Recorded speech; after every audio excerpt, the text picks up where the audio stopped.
Hello everyone. तो आज हम बात करेंगे एरर के एनालिसिस के बारे में। तो एरर क्या है, अगर आप कोई भी एक मेजरमेंट ले रहे हो, ठीक है, जैसे मैं आपको एग्जांपल देता हूँ एक प्रिंटेड पेपर की लेंथ का, ठीक है। तो प्रिंटेड पेपर की लेंथ होती है 11.0 इंच जो एक्चुअल वैल्यू है, लेकिन अगर हम इसमें मेजर करें ऑब्जर्व किए, तो जब हमने पहली बार ऑब्जर्व किया, ऐसा मान लेते हैं कि आपने 10.9 इंच आपको रिजल्ट मिला। दूसरी बार जब आपने इसको मेजर किया तो आपको 11.1 इंच मिला है, और तीसरी बार में 11.3 इंच आपको ऑब्जर्वेशन मिली है। तो यहाँ पर आपको अनसर्टेनिटी है कि लेंथ ऑफ जो पेपर है, पेपर की लेंथ कितनी है, इस चीज़ को लेकर आपकी अनसर्टेनिटी है। तो ये जो अनसर्टेनिटी है यही एरर कही जाएगी, ठीक है। तो एरर के बारे में बाकी चीज़ों को जानने से पहले, इसमें आगे बढ़ने से पहले, मैं आपको दो टर्म को से इंट्रोड्यूस कराना चाहूँगा, ठीक है। पहली एक जो टर्म है वो है एक्यूरेसी, ठीक है। एक्यूरेसी देखिए क्या होता है। तो एक्यूरेसी सिंपली हमें इस चीज़ को बताता है कि जो आपकी ऑब्जर्व्ड वैल्यू है और जो आपकी एक्सेप्टेड रेफरेंस वैल्यू, जो आपकी ट्रू वैल्यू जो आपने एक्सेप्ट कर लिया, जैसे लेंथ ऑफ प्रिंटेड पेपर है, इसकी एक्सेप्टेड रेफरेंस वैल्यू कितनी मानी गई आपने, 11.0 इंच, ठीक है। तो आपकी ऑब्जर्व्ड लेंथ, आपकी ऑब्जर्व्ड मेजरमेंट जो आपने ऑब्जर्व की है, जो आपने मेजर की है, वो आपकी ट्रू वैल्यू के कितनी क्लोज है, ठीक है।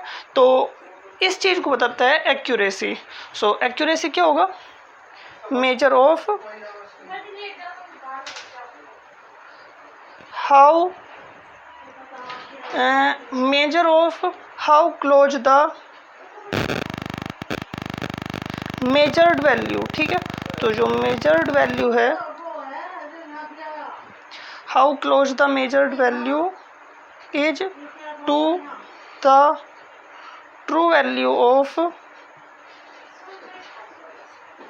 quantity, ठीक है। यहाँ पर आप ये कहोगे कि जब हम ऑब्जर्व कर रहे हैं, लेंथ देख रहे हैं, तो इसकी ट्रू वैल्यू से क्या सेंस निकलती है। ट्रू वैल्यू से सेंस निकलती है जो हम बार बार ऑब्जर्व करके उसका मीन देख रहे हैं, मतलब जो हमने एक्सेप्ट किए, एक्सेप्टेड रेफरेंस वैल्यू भी हम इसको बोल सकते हैं, ठीक है। तो एक्यूरेसी किस चीज़ को बताएगा कि जो आप ऑब्जर्व करके जो आप लेंथ को मेजर कर रहे हो, फिर कुछ भी जो मेजर कर रहे हो, तो जो मेजर वैल्यू है वो एक्सेप्टेड रेफरेंस वैल्यू है कितना क्लोज है। तो इस चीज़ को बताने वाली जो क्वांटिटी होगी वो क्या होगी, एक्यूरेसी होगी। अब जो दूसरी टर्म है वो है प्रेसिशन।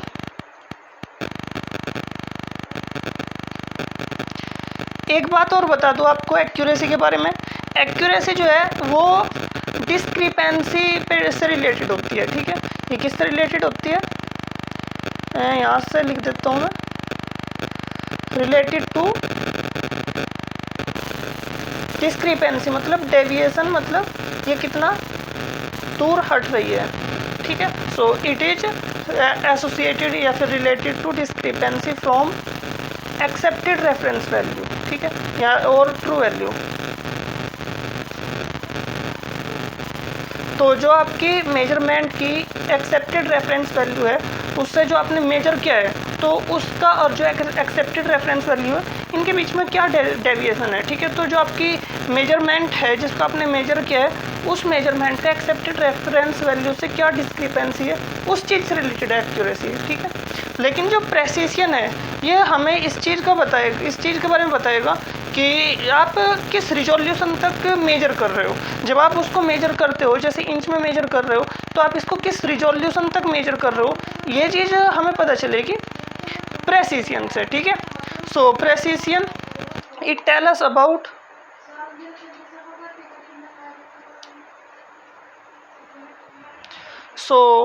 ये किस चीज़ के बारे में बताएगा,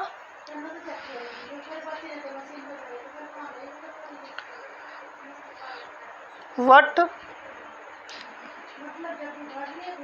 it tell us what resolution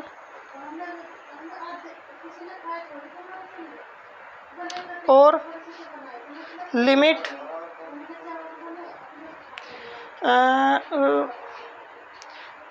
ठीक है। तो किस रिजोल्यूशन तक या फिर क्वांटिटी इज मेजर्ड, ठीक है। तो इसमें हम ये बोल सकते हैं, ये इस चीज़ के बारे में बताते हैं कि किस रिजोल्यूशन तक ये क्या, किस लिमिट तक ये क्वांटिटी मेजर की गई है, ठीक है ना। मतलब जिससे भी अगर हम किसी भी क्वांटिटी को अगर हम मेजर कर रहे हैं तो हम उसकी जितनी मिनिमम लेंथ को, मिनिमम मेजरमेंट को बता सकते हैं, ठीक है, वो उतनी ज़्यादा प्रिसाइज होगी। जितना हम उसको छोटा करके बता सकते हैं, जितना हम उसको और ज़्यादा एक्यूरेसी से बता सकते हैं, वो मेजरमेंट उतनी ही प्रेसाइज होगी, ठीक है। सो ये जो प्रेसिशन है केवल और केवल डिपेंड करती है, depends on only on measurement, ठीक है। तो जो हम मेजरमेंट कर रहे हैं प्योरली उस पर डिपेंड करती है, ठीक है। नॉट एक्सेप्टेड रेफरेंस वैल्यू, आपकी ट्रू वैल्यू कितनी है, आपकी मेजरमेंट की एक्सेप्टेड रेफरेंस वैल्यू कितनी है, ये इस पर डिपेंड नहीं करती प्रेसिशन, ठीक है। इसका मैं एक्यूरेसी और प्रेसिशन का आपके सामने एक एग्जांपल रखता हूँ। एक एग्जांपल है, एग्जांपल ये है कि आपको एक जीपीएस यूज करना है, ठीक है ना। आप जीपीएस का यूज कर रहे हो और आपको एक रेस्टोरेंट की लोकेशन बतानी है, ठीक है। सो लोकेशन ऑफ रेस्टोरेंट आपको बतानी है। तो लोकेशन जो है, अगर एक ट्रू वैल्यू की बात करूँ तो ये आपका इसके सेंटर में आपका रेस्टोरेंट है, ठीक। यहाँ पर क्या है, एक्चुअल में रेस्टोरेंट यहाँ पर है, लेकिन जो जीपीएस वो क्या बता रहा है, इसके आसपास में कुछ एरिया रीजन बना लेता हूँ, ठीक है। तो मैं 2 मेजरमेंट ले रहा हूँ एक्यूरेसी प्रेसिशन को अच्छे से दिखाने के लिए। तो 4 मेजरमेंट ले लेते हैं। तो ये जो गोले है, ये पहले इसमें ही बता रहा है कि जो चारों मेजरमेंट है ये रेस्टोरेंट के काफ़ी क्लोज है, लेकिन ये एक दूसरे से थोड़े दूर दूर है। लेकिन जब हमने दूसरा अटैम्प्ट लिया तो सेंटर पर रेस्टोरेंट है और हमने कुछ ऐसे रीजन बना लिए और हमने अब की बार जो मेजरमेंट लिए वो ये लिए, ये क्या है, एक दूसरे के क्लोज है पर काफ़ी गलत है, ठीक है। यहाँ पर ये क्या है, एक्यूरेट है क्योंकि रेस्टोरेंट के काफ़ी क्लोज है, ठीक है। तो यहाँ पे क्या है, हाई एक्यूरेसी है। लेकिन ये जो मेजरमेंट ली गई है, ये जो लोकेशन पाई है, हमें एक दूसरे के काफ़ी क्लोज नहीं पाई है, एक दूसरे से काफ़ी दूर पाई है। तो यहाँ पर जो प्रेसिशन है वो क्या है, वो कम है, ठीक है। मतलब जो डिफरेंस है ना अलग अलग मेजरमेंट के बीच का, वो ज़्यादा है और डिफरेंस कम होना चाहिए प्रेसिशन में। और यहाँ पर क्या है, ये गलत बता रहा है, एक दो उस मतलब इसके रिलेटिवली ये थोड़ा दूर बता रहा है, गलत बता रहा है। तो यहाँ पे क्या है, लो एक्यूरेसी है। ये इससे थोड़ा इसे को यहाँ पर ले सकते हैं, ये लो एक्यूरेसी है, लेकिन यहाँ पर जो मेजरमेंट है एक दूसरे के काफ़ी क्लोज है, इसलिए यहाँ पे क्या है, हाई प्रेसिशन है, ठीक है। तो यहाँ पर हाई प्रेसिशन है, लो एक्यूरेसी, और यहाँ पर हाई एक्यूरेसी है, लो प्रेसिशन है, ठीक है। तो अब ऐसा करते हैं, हम दोबारा वापस आ जाते हैं अपने एरर के टॉपिक पर। एरर को हम देख रहे थे, यानी जिसको हम अनसर्टेनिटी बोलते हैं। तो जो एरर होती है वो 2 टाइप की होती है, ठीक है। एक तो होती है आपकी systematic error,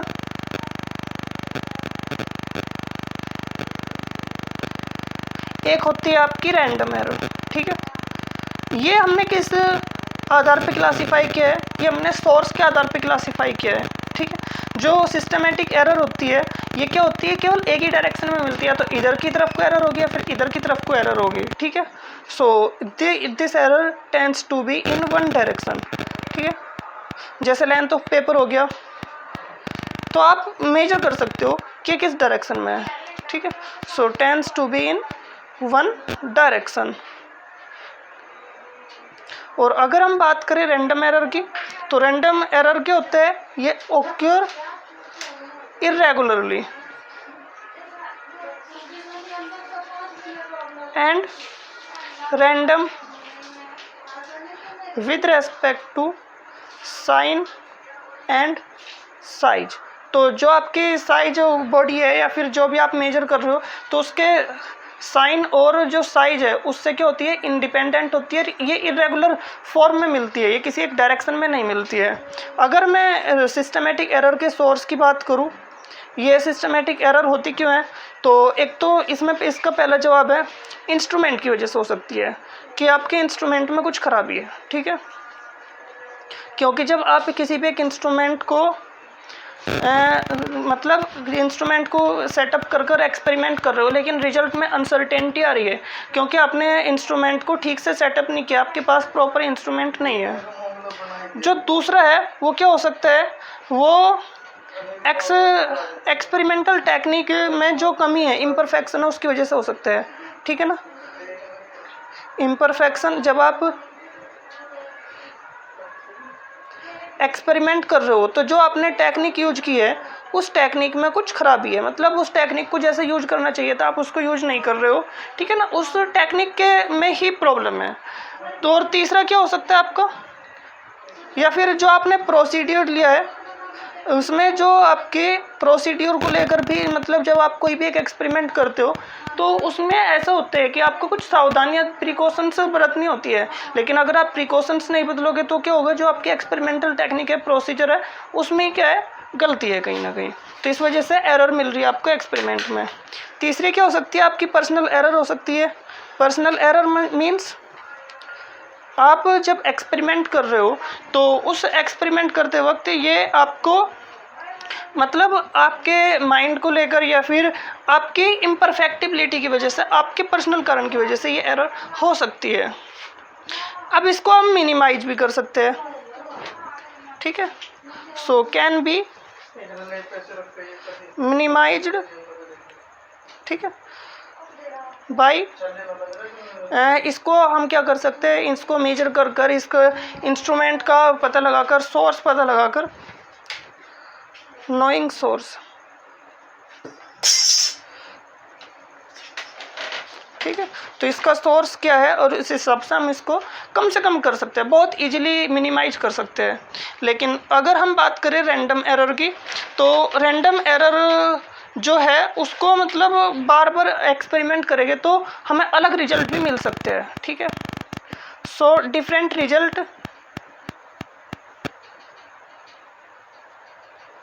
may be observed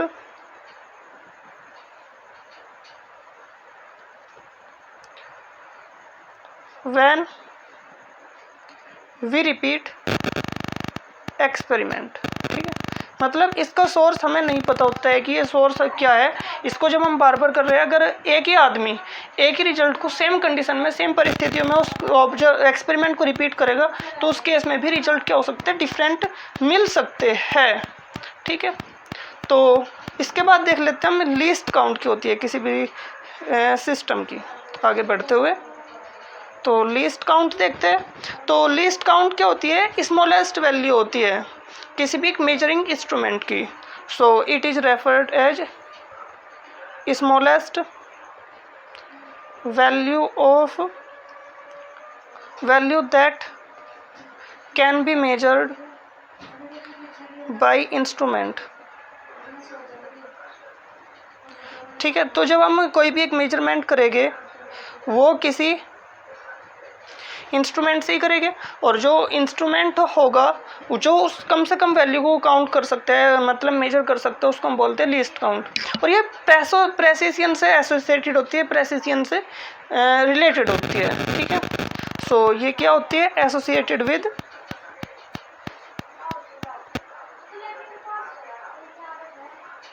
resolution of the instrument. ठीक, तो जो इंस्ट्रूमेंट की रिजोल्यूशन है ये उससे एसोसिएटेड होती है।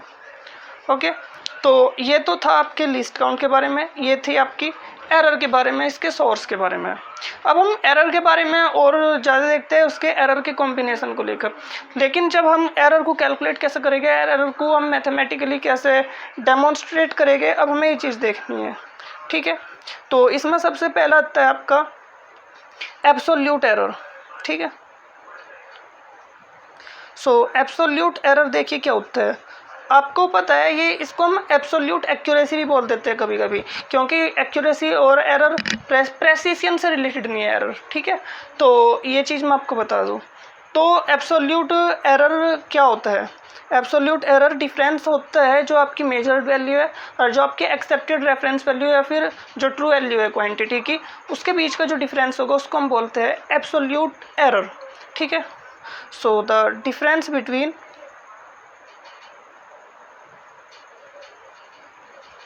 measured value and accepted reference value.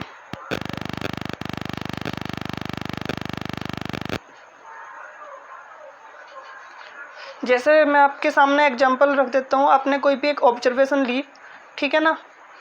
जो ऑब्जर्वेशन है वो है किसी भी एक क्वांटिटी की A1, A2, A3, A4 and An, ठीक है। आपने n ऑब्जर्वेशन लिया और उसमें आपकी जो ऑब्जर्व वैल्यू है वो इतनी होगी, ठीक है। और लेकिन जो आपकी एक्सेप्टेड रेफरेंस वैल्यू है, जो ट्रू वैल्यू है वो कितनी है, उसको लेट्स से A है।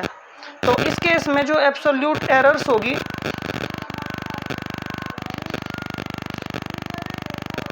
तो A1 के लिए एब्सोल्यूट एरर क्या होगी, A1 माइनस A होगी। A2 के लिए एब्सोल्यूट एरर क्या होगी, A2 माइनस A होगी। और A3 के लिए एब्सोल्यूट एरर क्या होगी, A3 माइनस A होगी। और An के लिए क्या होगी absolute error, An minus A होगी, ठीक है। अब इसको हम क्या कर सकते हैं, डेल्टा A1 बोल सकते हैं, इसको हम डेल्टा A2 बोल दो, नाम रख दो, इसको हम डेल्टा A3 रख दो, और इसका नाम रख देंगे हम डेल्टा An। और इसी चीज़ से क्या होते हैं, हम इनका जब एवरेज लेंगे तो एक नई टर्म डिफाइन होती है, मीन एब्सोल्यूट एरर, ठीक है। सो मीन एब्सोल्यूट एरर अब हम इसमें डिफाइन करते हैं। और मीन एब्सोल्यूट एरर क्या होगी, average of all absolute errors. इसको हम डेल्टा A से डिनोट कर लेते हैं। और ये क्या होगी, जो हमने delta A1, delta A2, delta A3 ये जो निकल ली है, इनका क्या करेंगे, एवरेज ले लेंगे। n ऑब्जर्वेशन थी तो n की n एरर को हमने क्या करा, जोड़ा और फिर हमने n से डिवाइड कर दिया, तो ये एवरेज होगा, ठीक है। तो ये मीन एब्सोल्यूट एरर कही जाएगी। अब मीन एब्सोल्यूट एरर की बात हम कर चुके हैं। अब उसके बाद रखते हैं हम जो आपका, इसके बाद भी हम एरर को और भी टर्म में इसको हम डिफाइन कर सकते हैं, ठीक है। इसको और भी टर्म में हम लिख सकते हैं। उसके बाद आती है आपकी रिलेटिव एरर। तो आपने मीन एब्सोल्यूट एरर देख लिए, अब देखते हैं रिलेटिव एरर। सो रिलेटिव एरर क्या होगी, जो आपकी मीन एब्सोल्यूट एरर है और जो आपकी मीन वैल्यू ऑफ क्वांटिटी है, जो आपने ऑब्जर्वेशन की है, जो ऑब्जर्वेशन की मीन वैल्यू है। पहले लिख लेता हूँ, let mean value of observation, ठीक है। इसको हम ट्रू वैल्यू भी बोल सकते हैं या फिर एक्सेप्टेड रेफरेंस वैल्यू भी बोल सकते हैं। जो हमने इसको मानी है उसको हमने क्या माना है, A माना है, ठीक है। ऑब्जर्वेशन हमने वही ले लेते हैं पुरानी A1, A2, A3, A4, ठीक है। और जो मीन एब्सोल्यूट एरर है यहाँ पर वो है डेल्टा A, ठीक है। तो इस केस में जो रिलेटिव एरर होगी वो क्या होगी, ratio of mean absolute error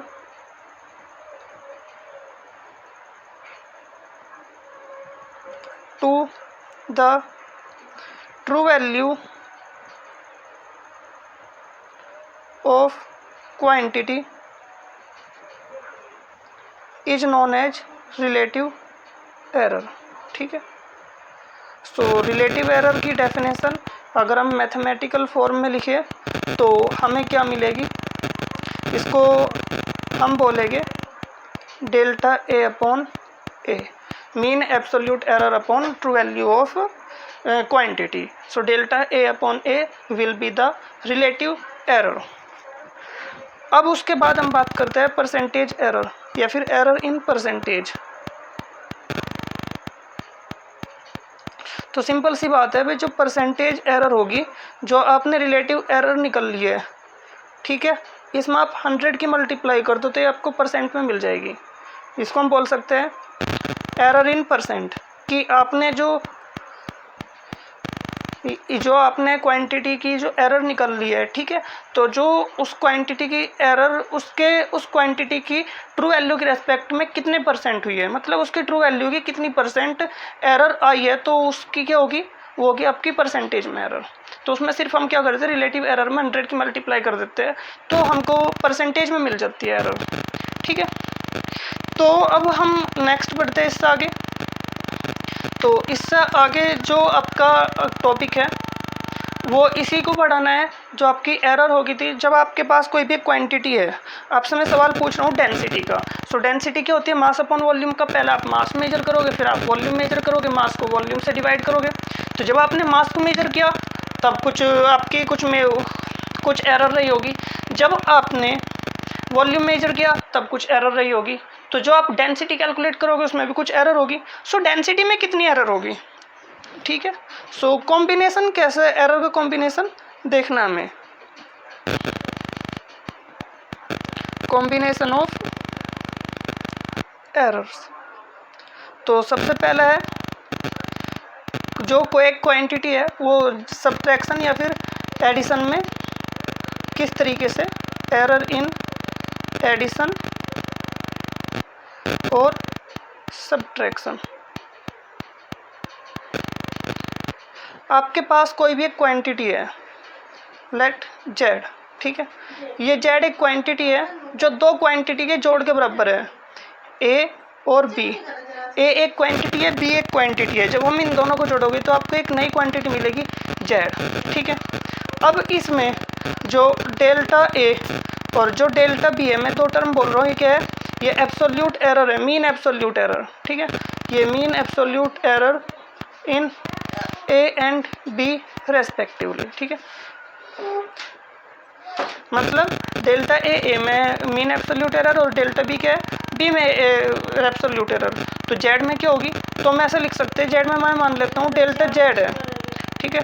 तो हम क्या करेंगे, Z plus minus delta Z, ये क्या होगा, जेड में एरर होगी इक्वल टू, इसमें हम ये प्लस माइनस ले लो क्योंकि प्लस की जगह पे सब्ट्रैक्शन भी हो सकता है।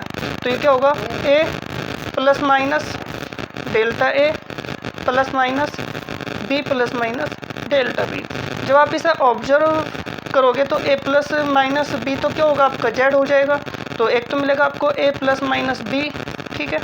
फिर क्या होगा, plus minus delta A plus minus delta B, फिर आपको ये मिलेगा, ये आप ब्रैकेट हटा सकते हो।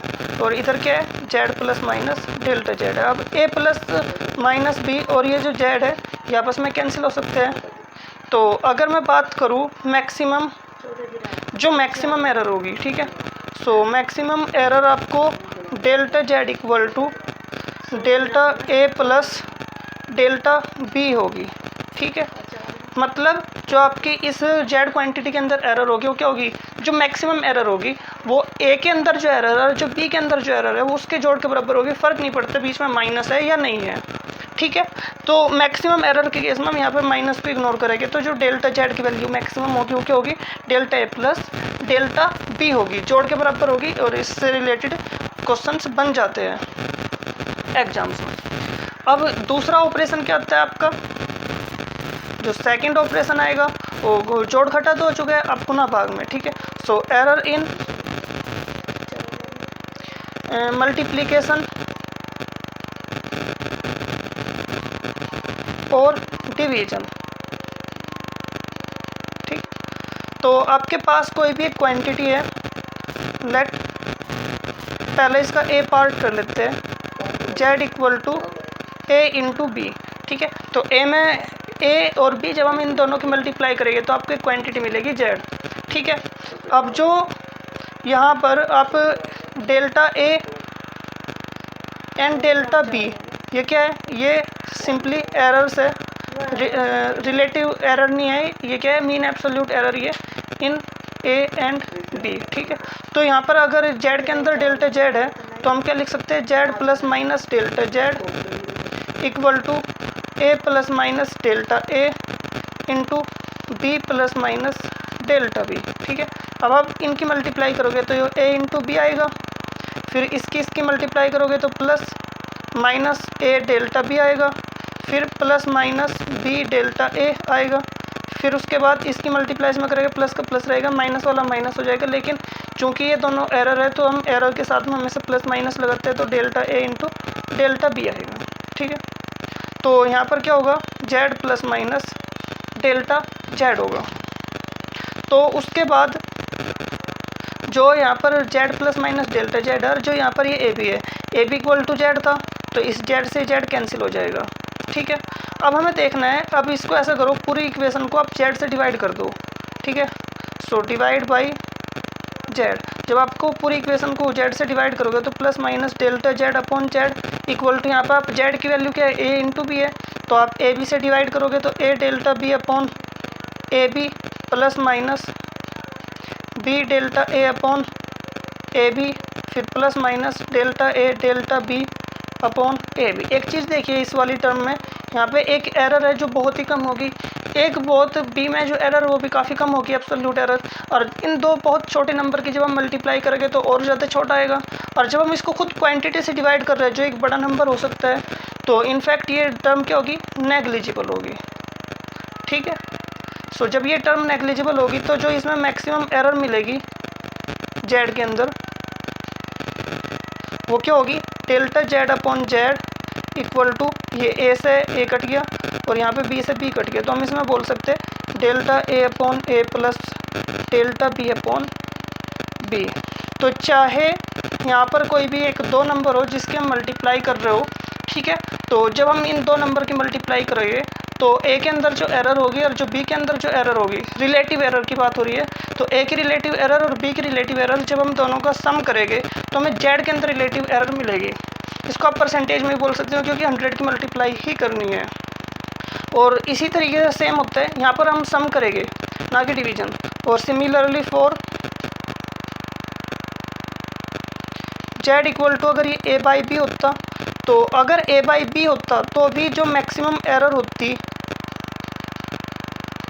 जेड में वो क्या होती, वो होती delta Z upon Z equals to delta A upon A plus delta B upon B. क्योंकि हम यहाँ पर मैक्सिमम एरर की बात कर रहे हैं, आप ये कहोगे तो डिवीजन में, फिर भी हम यहाँ पर इसको जोड़ रहे हैं। हाँ, हम यहाँ पर इसको जोड़ रहे हैं, क्यों, क्योंकि इसको जुड़ना चाहिए। अगर आप इसको डेराइव करना चाहते हो तो यहाँ पे इसी तरीके से A plus minus delta A और B plus minus delta B रखकर इसको कैलकुलेशन करके आप फाइंड कर सकते हो।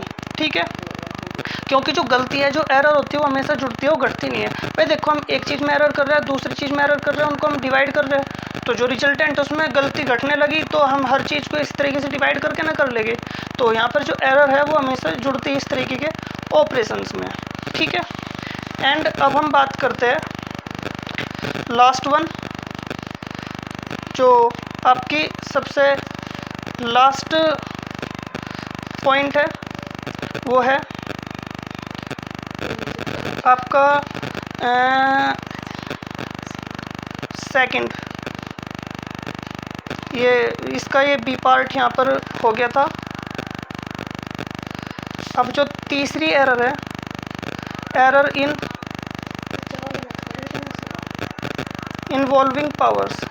ठीक है, जिसमें पावर्स हो, मतलब आपके पास कोई भी एक क्वांटिटी है जेड, जिसको हम लिख सकते हैं ए की पावर एन।